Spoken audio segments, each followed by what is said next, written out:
So, there's a genre of movies just out in the world that people like my grandmother and my aunts and apparently my mom's boyfriend watch on like YouTube that I like to call weeby black movies.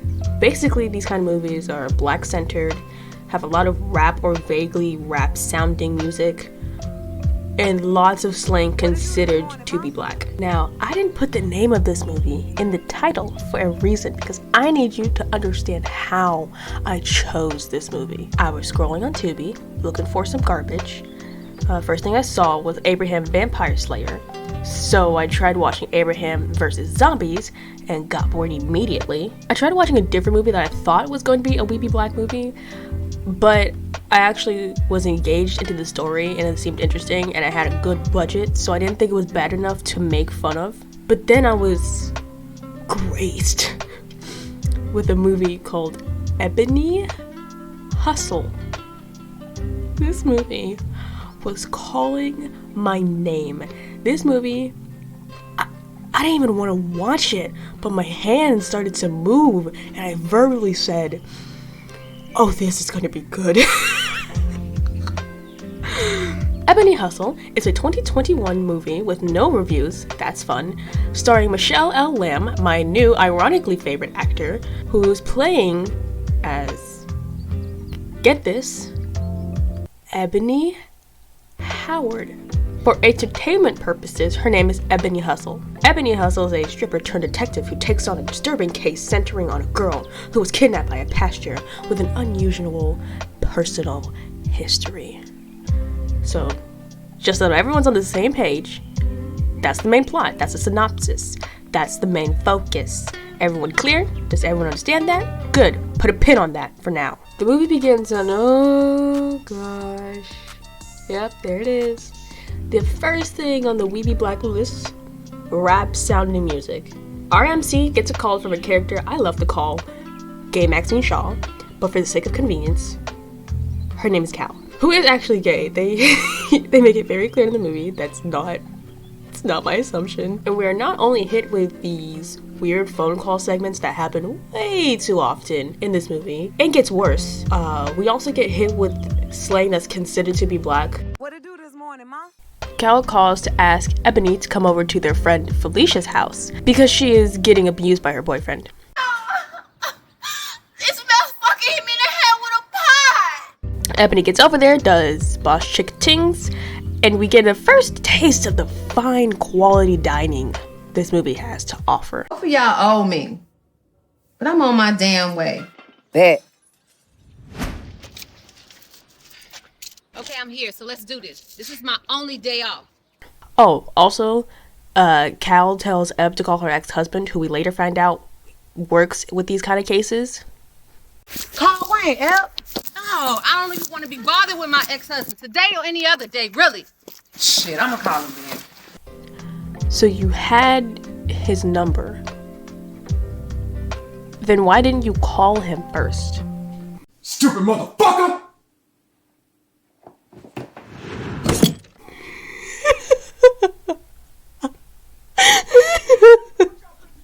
What was that? What was that direction? I don't understand. No, because he's like going all aggressive and hard, but it feels like he turns too slow to withhold that energy. You might want to put some peroxide on that, baby. Oh, I'm good, Miss Glenda, thank you. You're not good, but whatever.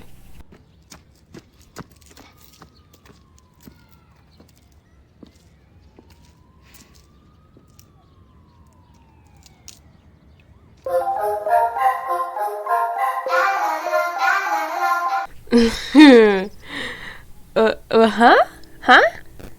This scene could have been cut out. He is a reoccurring character, but he doesn't have enough screen time, in my opinion, to have a proper on-screen introduction. And the director of this movie seemed to think the same thing, because you can't even hear what they're saying. More rap. Hey. What? Oh. Okay. Yeah. Okay, next up. Ebony's coworker pops up at her house. Rude, how does he have your address? And tells her that they can get a bigger bonus if they catch this guy committing fraud. That's her job. investigating insurance frauds. Okay.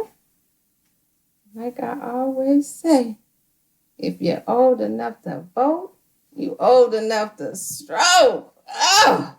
While she's sitting, watching this dude, waiting for him to... I don't know. And I don't think she really knows either. An elderly woman comes up to her car and speaks to her quite comfortably, in my opinion, saying that even she could tell it was Ebony because of the car, meaning they would have met before, seen each other before. But Ebony says, Do I know you, miss? the elder woman is named Glenda, and she rolled up on Ebony because she wanted to ask her to look into her 16-year-old daughter, Nikita, getting mesmerized by a thug rapping pedophilic pastor. She says she doesn't want to go to the police because they're all wrapped around this dude's finger. Also, another thing confusing about Glen's character, she says that she plays cards and hangs out with Felicia. You know Felicia? Girl, yeah, everybody know her crazy ass. Me and her play cards. She do my hair sometimes. She good people. But in the beginning, Felicia says, You might want to put some peroxide on that, baby. Oh, I'm good, Miss Glenna. Thank you. Oh, nosy bitch. do they not know each other? Is Glen just nosy? Do they know each other and Felicia's just rude? I don't know. And after that, we finally get a look into the kind of person Mr. Pedaster.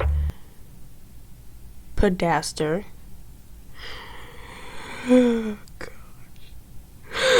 Ignore me. He has a name, but I'm gonna call him that from now on. We see a young girl who is presumably Nikita trying to call someone for help, but Pedaster comes in with his oozing toxicity and cult-like antics. Do you really love, believe, and trust me? I mean, are you loyal enough for the truth? The whole truth, and nothing but the truth? So help you? Me? Yes. Yes, what? Yes, God, Daddy. God. Daddy. Jesus, take the wheel.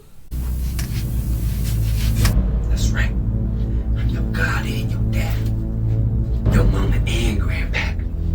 So what you need your mama for? When I'm the one who got you, ho. Ain't that what you told me, kid? Yes, but Ain't no buts. Except for yours in the audience. Now go on and fix your face. Looking like a damn disgrace.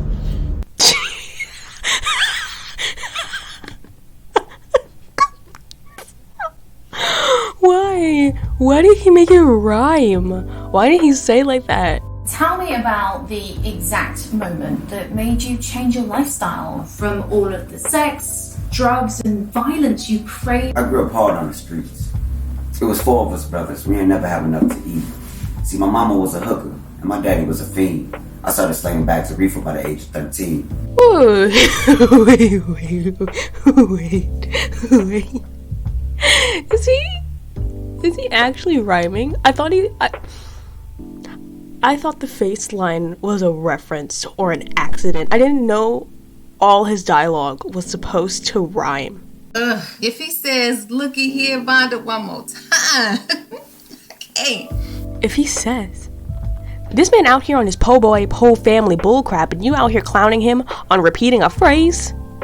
This man is speaking in limericks. Okay, I'm good on this ghetto Dr. Seuss. Oh, there it is. Also a better joke than mine. Okay, this next conversation is jarring to put into words. You need to let me dust them granny panties off so you won't be so feisty. I think that explains his character. Cal gets a call from Felicia telling them that their job is catering a party that Pedaster is hosting, and that she'll make a phone call to see if they could get tickets. While they wait for her, Ebony notices Nikita in the corner of one of the shots. She said that Caleb had her daughter under his spell or something like that. She been trying to call her and she not answering. Well, there she is on national TV looking stuck. Cal, she's only 16 years old and he a grown man. You don't see nothing wrong with that? Eb, I know you ain't that naive. That little girl probably fast as hell and know more than me and you put together. And we worked at a strip club. If she want to be grown, shit, let her. She'll find out what it do sooner or later. Victim blaming much? So they're able to go to the party by working with the catering crew? Oh, hell no. My thoughts exactly. At the party, Ebony goes to the bathroom and sees Nikita. Hey, manipulative, possessive, pedophilic, abusive peeps. How y'all doing? Terrible? That's great. Quick question. If you were working on isolating a sad and confused teenager who seemed like she was on the verge of running away, would you let her go out into your party with a bruise on her face all willy-nilly? I would assume you'd keep her locked away in a secret part of your house, wouldn't you? And I know that Miss Glenda is fucking worried sick about your ass. And you out here messing around with a fake-ass wannabe preacher praying on little girls. More victim blaming? How dare ye become a victim in a pedophilic relationship? Have you no shame? Nikita explains that she and her friend Tabby got backstage tickets to one of Pedaster's concerts, and the next thing she knew, they were on a private jet to Miami. Ebony gives Nikita her card to call her and leaves the bathroom. And I don't understand this action. Quite frankly, most actions Ebony does. She walks over to Pedaster and offers him food. Then he refuses because of age reasons. But you don't like fish? Nah, fish is my favorite dish. But I like mine fresh, not old, no diss. Essentially saying she's too old for him. She was just asking if you wanted a fish wrap. Dude, chill. So then she starts flirting with his bodyguard. Side note, I hate every time she flirts with someone. It's usually terribly written, unnecessary, and uncomfortable. After talking to the bodyguard and finding out something mysterious happened to Pedaster in prison that made him go crazy, she meets back up with Gay Max, and she tells her that Pedaster hired her as his valet. Ebony tries to get Cal to help her get Nikita out of Pedaster's grasp, but Cal doesn't want to get involved and thinks that his pedophilia is a-okay. There's plenty of girls that wouldn't want to be abused by some sick perv using his clout to control and manipulate them. You tripping. Ebony, drop Cal, please. Also, trippin' is a part of that slang that is considered to be black. No, you tripping. I can't believe that you even took this job from this creep. Why are you hating so hard on Caleb? Maybe because she literally explained to you that he was an abusive, manipulative pedophile? This drives a wedge into their friendship. Alright, well, fuck it then. No, fuck you, No, Cal. fuck you, El. Fuck you. Clearly. Okay, next morning. Here is their first phone call shot that is actually jarring for technical reasons. So Ebony is holding the phone to her ear. Like a phone call, right? But little Dub gets a full screen Shyamalan shot of his face, like as if this is a FaceTime. So Ebony gets there, tells the man to leave the room to get something so she can drug him.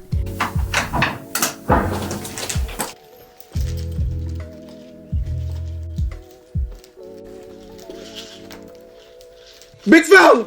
Once she sees him consume the pill, she goes to the bathroom to wait for him to get knocked out. We get another throwaway scene where we jump back 10 years ago, but they transition by making the bathroom in Caleb's house the bathroom at a strip club she used to work at. But that doesn't make sense, because, like, why would the two bathrooms be the same? I'm not mad about the reuse of a set. Save your money, hun. But do you have to make it obvious to the viewer? We already know this is Pedaster's house, meaning it can't also be a strip club in the exact same way 10 years ago. Nikita, knowing that the writer was running out of throwaway scenes to insert into the movie to make it longer, in a movie about serious topics of abuse, manipulation, and pedophilia, what else is there to talk about? She texts Ebony to come get her out. Jump cut, Gay Maxine Shaw, attorney at law, is driving Pedaster back to his house. I didn't know she's okay with his pedophilic behavior because sellout, but dude is literally in a car with another underage girl. Cal sees Ebb trying to escape with Nikita and tells her to go the other way because Podesta is outside, but he still sees them trying to leave and pulls out the Glock. That's a good sign. He busts Ebb over the head. Some help she is. And he's still rhyming. I feel personally it would have been scarier if his little poetry stopped when he gets mad, because who's trying to think of rhymes when they're angry? He realizes Cal knows Ebony, even though I don't know how he would have known that.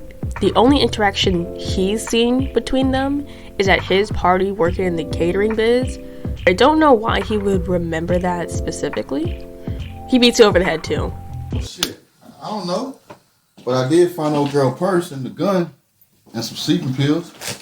You mean to tell me she left her only weapon in her purse in the bathroom?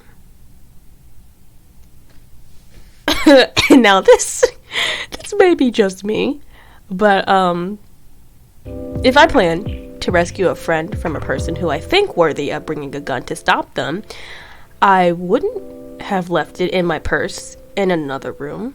Podesta brought them into his basement to torture them, I assume, and we find he has a god complex. He is a self-proclaimed light Yagami. Please notice that I said self-proclaimed. He's not that smart or engaging. Little Debbie. Sure. Little Debbie pushes Podesta over enough to knock him out. Bam, baby! You busted in your head. You lucky it wasn't me, cause I'd have filled your ass with lead. You sick fuck. Says the woman who was about to get her neck slit.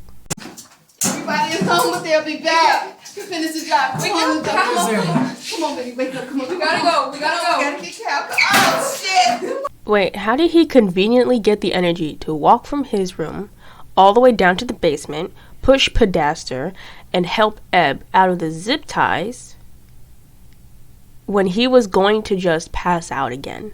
Nikita finally tells Ebony what happened to Tabby.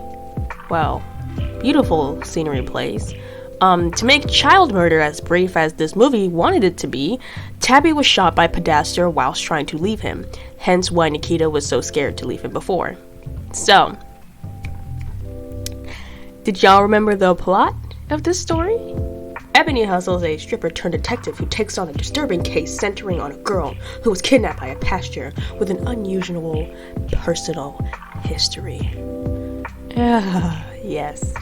So now that Nikita is reunited with her mother, we're gonna see a couple of clips of that, and then the movie's gonna...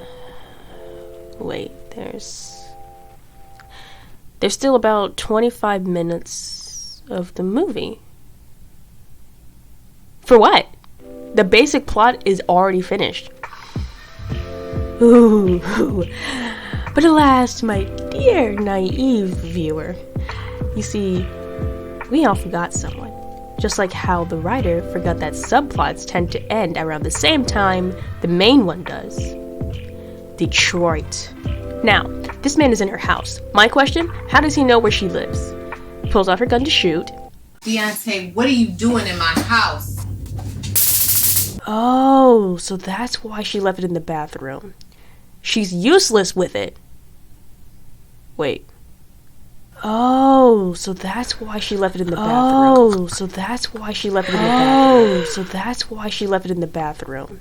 She left her gun in Podesta's bathroom. Luckily, Mark comes to save the day. Why did he show up unannounced? Who knows? Who cares at this point? This is the only pop-up person who doesn't need an explanation. Please save Ebb. Age is just a number. It only matters if you make it matter. You know who else said that?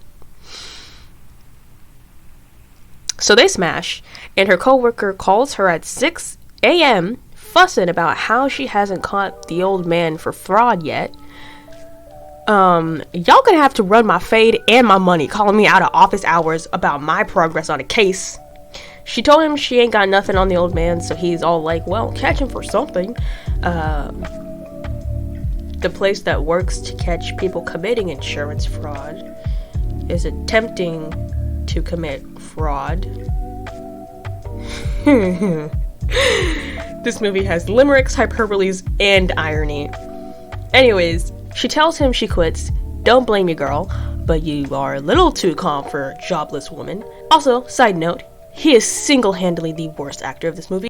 Tell me something I don't know. You sound like my ex-wife. God, fuck her! He barely emotes. He barely has any emotions. Like, the only emotion that he has in this movie is anger, and he doesn't even do that well. And from what I hear, anger is supposed to be the easiest emotion for new actors to replicate, because we've all felt a level of anger at some point, and he can't even do that correctly without looking like an alien. So, you see this man, hire him, because maybe he'll get better at acting. I don't want to put anyone's career down. Ebony gets a call from a woman who's looking for her son. All you need to know. Glenda sends her a thank you letter. Another throwaway scene. Please sense that I'm trying to rush to the end. Ebony is picking up homegirl from the hospital, and... Girl, crazy ass Deontay. Who, Cougar Cup? Yes. What about his ass? Girl, he broke into my house. Why are you saying this as if he wasn't about to sexually assault you and threatened you? She's saying it as if he, like, cussed her out. You saved my life, yeah. So I owe you mines and more. I mean, she's also the one that put you in danger, so... Ebony, I have no idea how you managed to leave all your personal belongings behind and still not get more involved than you already are. My purse, my key, my phone. All her things? Her keys? How was she driving the car? Did the writer or director forget that she was supposed to leave all of her things at Podesta's house? Meaning she wouldn't have the keys to her car, or her house, for that matter?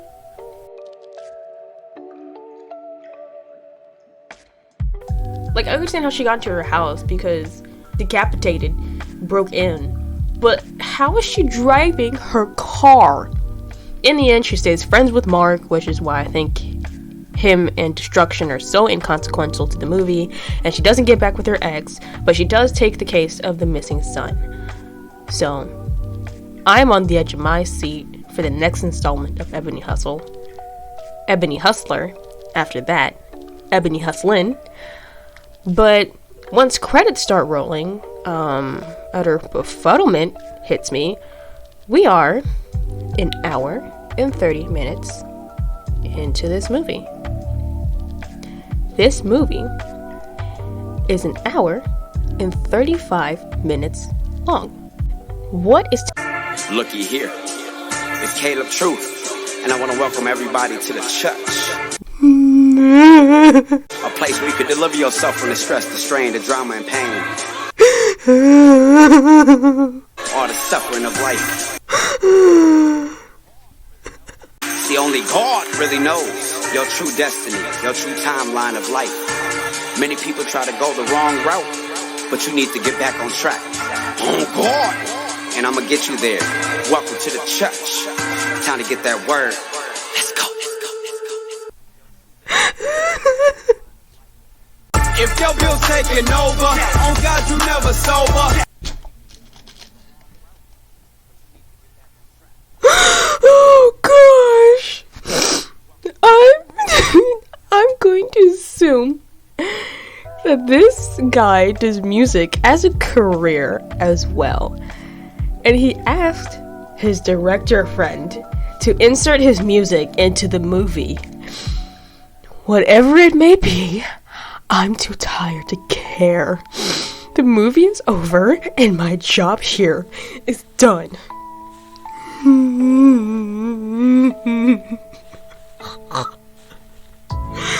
Oh gosh, okay.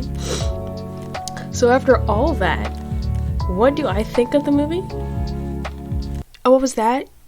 You couldn't care less? I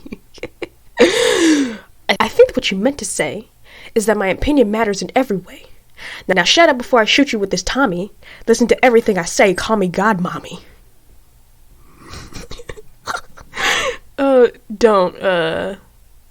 Don't do that. I'll give this movie a 6.5. It's definitely not a boring movie, but it also turns such a serious concept into something too boring for what it is. I feel like the tone of this movie was not set properly, and it was probably due to the awkward shots, ill-fitting music, it's trap.